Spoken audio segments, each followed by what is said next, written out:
നമസ്കാരം പ്രിയപ്പെട്ടവരെ. രാജ്യത്തിൻ്റെ പ്രധാനമന്ത്രി നരേന്ദ്രമോദിജി കഴിഞ്ഞ ദിവസം ഒരു ബില്ല് അവതരിപ്പിച്ചു.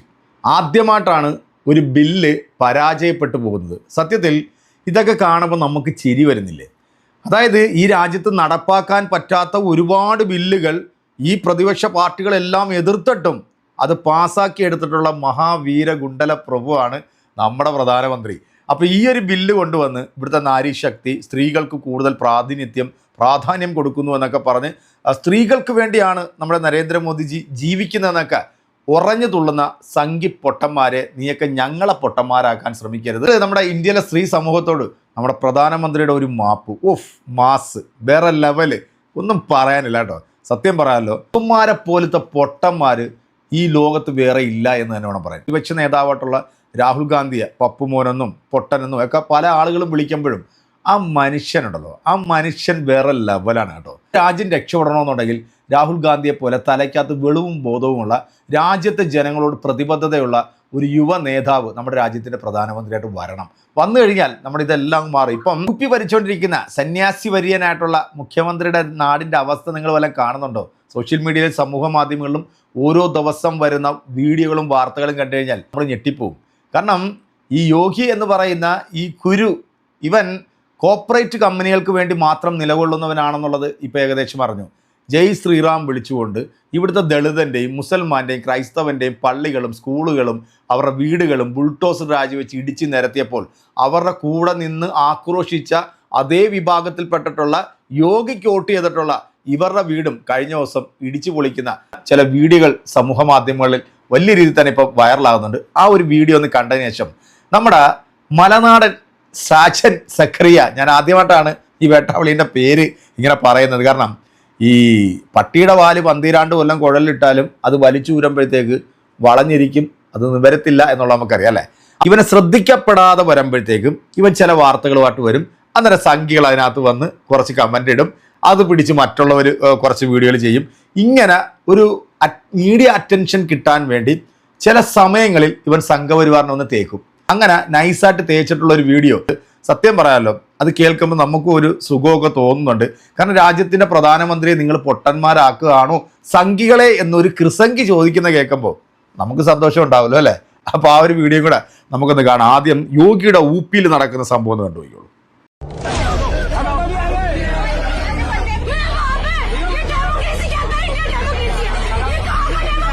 परिवार पैसे ही नहीं है भैया, बीमा देने के लिए पैसे नहीं, हम कहाँ जाए कटोरा मांगे।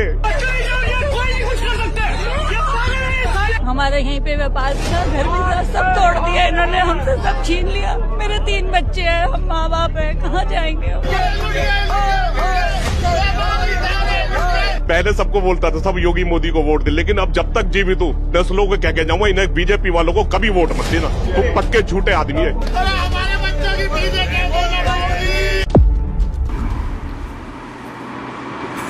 ഇപ്പൊ ഈ നിലവിളിച്ച ഈ വേട്ടാവളിനെ നിങ്ങൾ കണ്ടില്ലേ? പാവം പിടിച്ച ദളിതന്റെയും മുസൽമാന്റെയും ക്രൈസ്തവന്റെയൊക്കെ ദേവാലയങ്ങളും അവരുടെ വീടും ബുൾഡോസർ രാജിവെച്ച് ഇടിക്കുന്ന സമയത്ത് മുൻപന്തിയിൽ നിന്നിട്ടുള്ളവനാണ് ഇവൻ. ഇവന്റെയൊക്കെ വീട് തന്നെയാണ് ഇപ്പം അതേ യോഗി ഇടിച്ചു പൊളിക്കുമ്പോൾ കിടന്ന് മോങ്ങിക്കൊണ്ടിരിക്കുന്നത്. രാജ്യത്ത് വിശ്വസിക്കാൻ കൊള്ളാത്ത ഒരേ ഒരു വർഗം ഉണ്ടെങ്കിൽ അത് ഈ പറയുന്ന സംഘപരിവാറും അതുപോലെ തന്നെ കൂസന്മാരുമാണ്. ഇത് ഇനിയെങ്കിലും മനസ്സിലാക്കുക. പിന്നെ രാജ്യത്തിന്റെ സ്ത്രീകൾക്ക് വേണ്ടി സംസാരിച്ചുകൊണ്ടിരിക്കുന്ന നമ്മുടെ പ്രധാനമന്ത്രിജിയുടെ ഭാര്യ ആദ്യമായിട്ടാണ് കോടതിയിൽ പോകുന്നത് ചെലവിന് കൊടുക്കണം എന്ന് പറഞ്ഞ്. ലോക ചരിത്രത്തിൽ ഒരു ഭരണാധികാരിയുടെ ഭാര്യ ചെലവ് കാശിന് വേണ്ടി കോടതിയിൽ പോയത് എൻ്റെ ഇന്ത്യ രാജ്യമാണ് എന്നോർത്ത് ഞാൻ ദുഃഖിക്കുന്നു. എന്താ നമ്മൾ പറയല്ലേ? അതിനെക്കുറിച്ചൊരു കൂടുതൽ വിശദാംശങ്ങളൊന്നും എനിക്കറിയില്ല. ഇനി നമുക്ക് നമ്മുടെ മലനാടൻ സാജൻ പറയുന്നതും കൂടെ കേൾക്കാം. 100% ശരിയാ. രാഹുൽ ഗാന്ധിയുടെ ബ്രിട്ടീഷ് പൗരത്വത്തിൽ ഈ തീവ്ര ഹിന്ദുത്വവാദികൾ ഉണ്ടാക്കുന്ന കള്ളക്കഥകൾ കേട്ടാൽ നമുക്ക് ചിരി വരും. അപ്പൊ അദ്ദേഹം ചോദിക്കുന്ന ചോദ്യം പ്രസക്തമാണ്.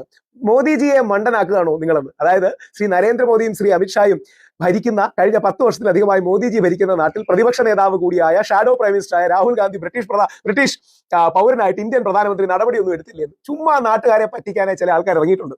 നമസ്കാരം. വിഘ്നേഷ് ശിശിർ എന്ന പേരുള്ള കർണാടകക്കാരനായ ഒരു BJP നേതാവിന്റെ ഒരു ട്വീറ്റ് ഒരു സംഘി വാട്സാപ്പ് സുഹൃത്ത് എനിക്ക് അയച്ചു തന്നിട്ട് ചോദിച്ചു, പപ്പു മൂഞ്ചിയത് അറിയാത്തത് കൊണ്ടാണോ അതോ പപ്പുവിനെ വെളുപ്പിക്കാൻ വേണ്ടി മിണ്ടാതിരിക്കുന്നതാണോ എന്ന്. ഞാൻ പോസ്റ്റ് എടുത്തു നോക്കി. അതെങ്ങനെയാണ്: in a landmark and a historic judgement The Honorable Allahabad High Court at Lucknow bench has a Lucknow district, Uttar Pradesh, registered a first information Rahul ഗാന്ധിക്കെതിരെ എഫ്ഐആർ ഇട്ടു. British citizenship case.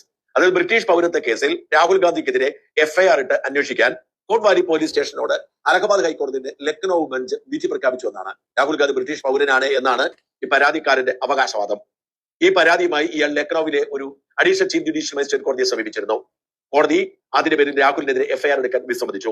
തുടർന്ന് അലഹബാദ് ഹൈക്കോടതിയുടെ ലക്നൌ ബെഞ്ചിനെ സമീപിക്കുന്നു. ലക്നൌ ഹൈക്കോടതിയുടെ സിംഗിൾ ബെഞ്ച് രാഹുൽ ഗാന്ധിക്കെതിരെ FIR എടുക്കാൻ ഉത്തരവിട്ടു. ഇതാണ് അദ്ദേഹത്തിന്റെ പ്രഖ്യാപനം. എന്നാൽ ഞാൻ കൂടുതൽ പരിശോധിച്ചപ്പോൾ ഒരു കാര്യം എനിക്ക് ബോധ്യപ്പെട്ടു. ഇതേ കോടതി തന്നെ ആ ഉത്തരവ് ടൈപ്പ് ചെയ്ത് പുറത്തിറക്കുന്നതിന് മുൻപ്, ഒരു ദിവസം തികയുന്നതിന് മുൻപ് ആ ഉത്തരവ് മരവിപ്പിച്ചു. എന്ന് വെച്ചാൽ കേസ് റദ്ദാക്കിയിട്ടില്ല, എഫ്ഐആർ ഇട്ട് കേസെടുക്കാനുള്ള ഉത്തരവ് മരവിപ്പിച്ചു. കോടതി പറഞ്ഞു ചില പിശകുകൾ സംഭവിച്ചു. സുപ്രീം കോടതിന് മുമ്പ് പല കേസുകളിലും ഉത്തരവിട്ടിട്ടുണ്ട്. ഇത്രയും ഗൗരവമേറിയ വിഷയങ്ങളിൽ എഫ്ഐആർ രജിസ്റ്റർ ചെയ്യുന്നതിന് മുൻപ് ആർക്കെതിരെയാണോ പരാതി അവരുടെ ഭാഗം കൂടി കേൾക്കണമെന്ന്. ഏപ്രിൽ 20 കേസ് മാറ്റിവെച്ചു. രാഹുൽ ഗാന്ധിക്ക് എന്തെങ്കിലും പറയാനുണ്ടെങ്കിൽ അതുകൂടി കേട്ടതിന് ശേഷം മാത്രം എഫ്ഐആർ ഇടണമെന്ന് പോലീസിന് തോന്നിയാൽ ഇട്ടാൽ മതി എന്ന് അതേ ബെഞ്ച് തന്നെ തിരുത്തി. ഇതോടുകൂടി രാഹുൽ ഗാന്ധിയുടെ ബ്രിട്ടീഷ് സിറ്റിസൺഷിപ്പ് കേസ് ഒരിക്കൽ കൂടി ചർച്ചകളിലായി. കഴിഞ്ഞ കുറെ കാലമായി ഞാൻ കേൾക്കുന്നതാണ് കേരളത്തിലെ നിരവധി സംഖ്യകൾ രാഹുൽ ഗാന്ധി ഒരു ബ്രിട്ടീഷ് പൗരത്വമുള്ള ആളാണ് എന്ന ആരോപണം ഉയർത്തുന്നത്. ചിലരൊക്കെ രാഹുലിന് ഇറ്റാലിയൻ പൗരത്വമുണ്ട് എന്നാണ് പറഞ്ഞത്. അവരൊക്കെ കോട്ട് ചെയ്യുന്നത് സുബ്രഹ്മണ്യൻ സ്വാമിയാണ്. പറയുന്ന ആരും രാഹുൽ ഗാന്ധിക്ക് ബ്രിട്ടീഷ് പൗരത്വമോ ഇറ്റാലിയൻ പൗരത്വമോ ഉണ്ട് എന്നതിന്റെ ഒരു തെളിവും ഹാജരാക്കിയിട്ടില്ല. പക്ഷെ അവർ പറഞ്ഞുകൊണ്ടിരിക്കുന്നു. നമ്മുടെ രാജ്യത്തെ നിയമം അനുസരിച്ച് ഇരട്ട പൗരത്വം അനുവദനീയമല്ല. ഒരാൾ വേറൊരു രാജ്യത്തെ പൗരത്വം എടുത്താൽ അയാൾ ഇന്ത്യൻ പൗരത്വം വേണ്ടെന്ന് വെക്കണം, സറണ്ടർ ചെയ്യണം. 2 പൗരത്വം ഒരേ സമയം തുടരുന്നത് നിയമവിരുദ്ധമായ പ്രവൃത്തിയാണ്, ജയിലിൽ അടയ്ക്കാൻ കഴിയും. എന്ന് മാത്രമല്ല, ഒരു വിദേശ പൗരന് ഒരിക്കലും ഇന്ത്യയിലെ ജനപ്രതിനിധിയായി മത്സരിക്കാൻ യോഗ്യതയില്ല. അതുകൊണ്ട് തന്നെ രാഹുൽ ഗാന്ധിക്ക് ഇരട്ട പൗരത്വം ഉണ്ടെങ്കിൽ ഗൗരവമേറിയ കുറ്റകൃത്യമാണ്, ജയിലിൽ പോവേണ്ട സാഹചര്യമാണ്. ഇക്കൂട്ടർ പറയുന്നത് രാഹുലിന് ഇരട്ട പൗരത്വമുണ്ട് എന്ന് തന്നെയാണ്. ഈ പറയുന്നവർ വാസ്തവത്തിൽ പരിഹസിക്കുന്നത് മോദിയെയും കഴിഞ്ഞ 12 വർഷം ഇന്ത്യ ഭരിച്ച BJP സർക്കാരിനെയുമാണ്. രാജ്യത്തിന്റെ പ്രതിപക്ഷ നേതാവിന് ബ്രിട്ടീഷ് പൗരത്വമോ മറ്റേതെങ്കിലും പൗരത്വമോ ഉണ്ടെങ്കിൽ അത് കണ്ടെത്തി നടപടിയെടുക്കാനുള്ള ശേഷിയില്ലാത്ത ദുർബല സർക്കാരാണിത്. നരേന്ദ്രമോദി അത്രയും മണ്ടനാണ് എന്നിവർ സ്ഥാപിക്കാൻ ശ്രമിക്കുകയാണ്. ഒരിക്കലും ഇത് സാധ്യമല്ലെന്നും അങ്ങനെ പറയുന്നത് വെറും നുണയാണ് എന്നതിനും ഒരു തർക്കവും വേണ്ട. അങ്ങനെ എന്തെങ്കിലും സാഹചര്യം ഉണ്ടെങ്കിൽ അത് കണ്ടെത്താനുള്ള ശേഷി, അതിനുവേണ്ടി നടപടിയെടുക്കാനുള്ള കഴിവ് മോദിക്കുണ്ട്, മോദിയുടെ ഗവൺമെന്റിനുണ്ട്. ഇങ്ങനെ ഒരു ആരോപണം ഉന്നയിക്കുന്നവർ വാസ്തവത്തിൽ മോദിയെയും BJPയെയും പറയുന്നതാണ് വാസ്തവമെങ്കിൽ ഇവരെന്തിനാണ് രാഹുൽ ഗാന്ധിയെ ഇങ്ങനെ സംരക്ഷിക്കാൻ ശ്രമിക്കുന്നത്? ഈ പരാതിക്കാരൻ പറയുന്നത് ബ്രിട്ടനിൽ രാഹുൽ ഗാന്ധി ഡയറക്ടറായി രജിസ്റ്റർ ചെയ്ത ഒരു കമ്പനിയുടെ വിശദാംശങ്ങളാണ്. ബൈക്കോപ്സ് ലിമിറ്റഡ് എന്ന പേരിൽ ഒരു കമ്പനി ബ്രിട്ടനിലെ ഒരു അഡ്രസ്സിൽ രജിസ്റ്റർ ചെയ്യുന്നു. ഈ കമ്പനിയുടെ ഡയറക്ടർ രാഹുൽ ഗാന്ധി, പൗരത്വം ബ്രിട്ടീഷ് എന്ന് കൊടുത്തിരിക്കുന്നു എന്നാണ് ആരോപണം. നല്ല ഡീറ്റെയിൽസ് ആയി പോയിട്ടുണ്ട്. ഇവിടെയാണ് ശ്രീ ഷാജനെ പോലുള്ള ഏറ്റവും വലിയ പ്രസക്തി. ഡിജിറ്റൽ മീഡിയ, ഓൺലൈൻ മീഡിയയിൽ വലിയൊരു ന്യൂസ് വിപ്ലവം തന്നെ കൊണ്ടുവന്ന അദ്ദേഹമാണ്. കാര്യം ആ രീതിയിൽ ഡീറ്റെയിൽസിലേക്ക് പോയി, ന്യൂവാൻസസിലേക്ക് പോയി വന്നെന്ന് ഷാജൻ സാറിന് പക്ഷെ വാസ്തവമാവാം. പക്ഷെ അവർ മനസ്സിലാക്കാതെ പോകുന്ന കാര്യം, ബ്രിട്ടനിൽ ഒരു കമ്പനി രജിസ്റ്റർ ചെയ്യാൻ ഒരു വിധത്തിലുള്ള ചെക്കിങ്ങും ഇല്ല. നിങ്ങൾക്ക് ആർക്ക് വേണമെങ്കിലും ഓൺലൈനിൽ പോയി ഒരു അഡ്രസ്സ് കാണിച്ചിട്ട് നിങ്ങൾക്ക് ഒരു കമ്പനി രജിസ്റ്റർ ചെയ്യാം. ആ അഡ്രസ്സ് നിങ്ങളുടേതാണെന്ന് പോലും അപ്പോൾ തെളിയിക്കേണ്ടതില്ല. നിങ്ങളൊരു കമ്പനി രജിസ്റ്റർ ചെയ്യുക, 25 പൗണ്ട് മറ്റുമായിരുന്നു നേരത്തെ, ഇപ്പോഴെത്രാന്ന് എനിക്കറിയില്ല. അത് കൊടുത്താൽ, ഒരു അഡ്രസ്സ് കൊടുത്താൽ കമ്പനിയുടെ പേരിട്ടാൽ കമ്പനിയുടെ പേര് ലഭ്യമാണെങ്കിൽ നിങ്ങളുടെ പേരിൽ രജിസ്റ്റർ ചെയ്ത് തരും. പിന്നീട് പോലും കൃത്യമായ പരിശോധനയൊന്നുമില്ല. ആരെങ്കിലും പരാതിപ്പെടുമ്പോൾ മാത്രമേ ഈ രേഖകളൊക്കെ ശരിയാണോ എന്ന് പരിശോധനയുള്ളൂ. ബ്രിട്ടനിൽ ഒരു ലിഖിത ഭരണഘടന പോലും ഇല്ല എന്ന് ഓർക്കണം. കസ്റ്റംസും ട്രഡീഷൻസും ഒക്കെയാണ് അവരുടെ നിയമങ്ങൾ. അതുകൊണ്ട് തന്നെ ബ്രിട്ടനിൽ ഒരാളുടെ കമ്പനി രജിസ്ട്രേഷൻ ഡീറ്റെയിൽസ് വെച്ച് അയാളുടെ പൗരത്വം നിർണ്ണയിക്കുക സാധ്യമല്ല. ഒരു കാര്യം ശ്രദ്ധിക്കണം, ആർക്ക് വേണമെങ്കിൽ കമ്പനി രജിസ്റ്റർ ചെയ്യാം. നിങ്ങൾക്കും എനിക്കുമൊക്കെ ബ്രിട്ടനിൽ ഒരു അഡ്രസ് ഉണ്ടെങ്കിൽ കമ്പനി രജിസ്റ്റർ ചെയ്യാം. നിങ്ങൾ ബ്രിട്ടീഷ് പൗരനാകണം എന്ന് നിർബന്ധമില്ല. അത് ഫില്ല് ചെയ്യുമ്പോൾ ഒരുപക്ഷെ ഓൺലൈൻ വഴി ഫില്ല് ചെയ്യുമ്പോൾ പൗരത്വം ചോദിക്കുമ്പോൾ ബ്രിട്ടീഷ് എന്നായിരിക്കാം വരുന്നത്. അത് കമ്പനി ഗൗരവമായി ബിസിനസ് ചെയ്യുന്നെങ്കിൽ അത് തിരുത്താവുന്നതേ ഉള്ളൂ. അല്ലാതെ അതിന്റെ പേരിൽ ഒരാൾ ബ്രിട്ടീഷ് പൗരനാവുന്നില്ല. ബ്രിട്ടീഷ് പൗരനാകണമെങ്കിൽ നിയമപരമായി ഒരാൾ വർക്ക് വിസയിലോ ബിസിനസ് വിസയിലോ 5 വർഷം ബ്രിട്ടനിൽ താമസിക്കണം. അങ്ങനെ 5 വർഷം ബ്രിട്ടനിൽ താമസിച്ചാൽ ചില പരീക്ഷകളൊക്കെ പാസ്സായി അപേക്ഷ കൊടുത്താൽ ബ്രിട്ടീഷ് പൗരത്വം കിട്ടും. ഈ ബ്രിട്ടീഷ് പൗരത്വം കിട്ടുന്നവർ അപ്പോൾ തന്നെ ഇന്ത്യൻ പൗരത്വം സറണ്ടർ ചെയ്യണം. തുടർച്ചയായി ബ്രിട്ടനിൽ സ്റ്റുഡന്റ് വിസയിൽ അല്ലാതെ രാഹുൽ ഗാന്ധി താമസിച്ചതായോ എന്തെങ്കിലും ബിസിനസ് ചെയ്ത് അവിടെ പൗരത്വത്തിന് അപേക്ഷിച്ചതായോ ഒരു രേഖ ലഭ്യമല്ല. അങ്ങനെ ആദ്യമായിട്ടാണ് നമ്മുടെ മലനാടൻ ഇങ്ങനൊരു വാർത്ത പറഞ്ഞത്. ആ ഒരു വാർത്ത കേട്ടപ്പോൾ നമ്മുടെ രാഹുൽ ഈശ്വരും ആ വാർത്തയെ സപ്പോർട്ട് ചെയ്തുകൊണ്ട് മുന്നോട്ട് കൊണ്ടുവന്നു.